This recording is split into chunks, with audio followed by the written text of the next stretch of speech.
আসসালামু আলাইকুম রহমতুল্লাহি বরকাতু। আজকে আপনাদেরকে সুন্দর একটা গল্প শোনাবো ইসলামের গল্পে এই আয়োজনে।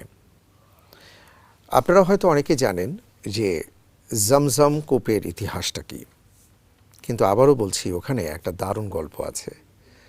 আল্লাহর প্রতি আস্থা এবং পূর্ণ বিশ্বাসের চমৎকার একটা চিত্র আছে, এবং সেই সাথে আরও একটা শিক্ষণীয় ব্যাপার আছে।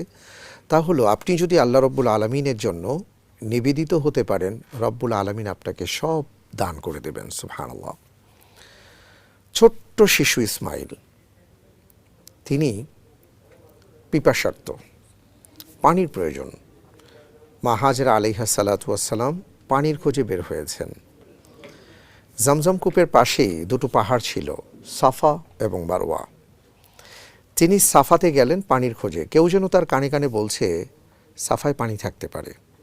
তিনি সাফায় গিয়ে দেখলেন পানি নেই। দূর থেকে মারওয়ার দিকে তাকালেন, সূর্যের প্রচণ্ড উত্তাপে বালুগুলো চিকচিক করছে, যাকে আমরা মরীচিকা বলে থাকি।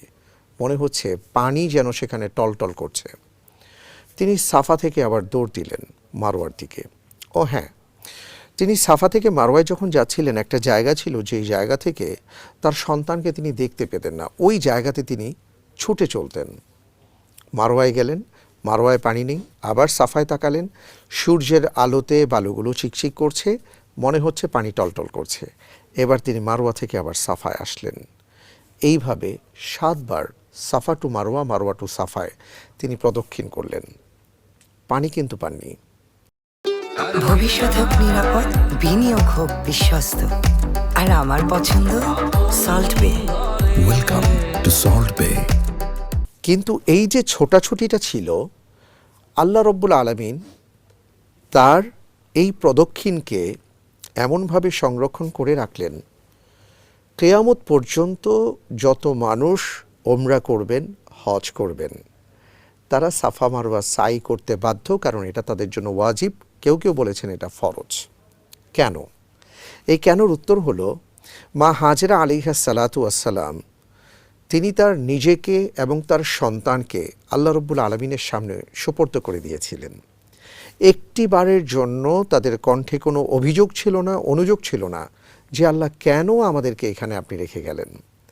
যে কারণে আল্লাহ রব্বুল আলমিন তাদেরকে, তাদের মাধ্যমে পৃথিবীবাসীকে জমজম কূপ উপহার দিয়েছেন, তাদের মাধ্যমে পবিত্র কাবার পুনর্নির্মাণ করিয়েছেন, তাদের মাধ্যমে হাজিদের ব্যবস্থা করেছেন।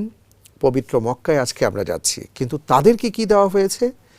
তাদেরকে এমন সম্মান দান করেছেন রব্বুল আলামিন যে কিয়ামত পর্যন্ত যত মানুষ হজ করবেন, ওমরা করবেন, একটি পরিবারের কথা তারা স্মরণ করবেন, আর সেই পরিবার হলো ইব্রাহিম, ইসমাইল, মা হাজরা আলাইহা সালাতু ওয়াসসালামের এই পরিবার। তাই আসুন আমরা এই শিক্ষা লাভ করি গল্প থেকে, আমাদের পরিবারটাকেও যেন আমরা আল্লাহর জন্য নিবেদন করতে পারি। আমরা যেন এই দোয়া, এই কথা বলতে পারি, রব্বুল আলামিন আমাদের সন্তান, সন্ততি, পরিবার পরিজনকে এমন বানিয়ে দিন যাতে করে তাদেরকে দেখলে আমাদের চোখ জুড়িয়ে যায়। এমন একটা চোখ জুড়ানো পরিবার আপনি আমাদেরকে দান করুন, যারা আপনার জন্য উৎসর্গ করতে প্রস্তুত সব কিছুকে। আল্লাহ রব্বুল আলামিন আমাদের সবাইকে এমন পরিবার গঠন করার তৌফিক দান করুন।